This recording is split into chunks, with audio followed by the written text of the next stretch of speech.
অবশেষে চলে আসলাম গন্তব্যস্থানে। Hey guys, I am Rafi biker, welcome to my new another blog video.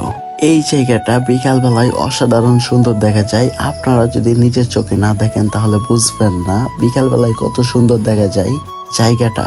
আমার কাছে এই জায়গার প্রাকৃতিক পরিবেশটা এত সুন্দর লাগছে।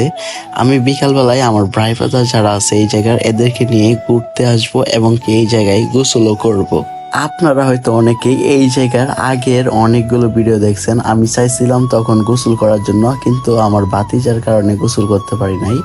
ও বলতেছিল গোসল করলে জ্বর উঠে যাবে, আমি বলতেছিলাম না সমস্যা নাই, জ্বর উঠলে উঠুক, যা আছে কপালে তা দেখা যাবে। তো ওর না করার কারণে আর গোসল করতে পারি নাই। এইবার আসতেছে আমি এই জায়গার মধ্যে আবার আসবো, আসার পর গোসল করব ইনশাআল্লাহ। আপনারা যারা এতটুকু পর্যন্ত ভিডিওটি দেখছেন আপনাদেরকে অসংখ্য ধন্যবাদ। আর আপনারা কমেন্ট করে যাবেন পরবর্তী ভিডিও কোন জায়গার আপলোড করব, অবশ্যই কমেন্ট বক্সে বলে যাবেন, আমি চেষ্টা করব।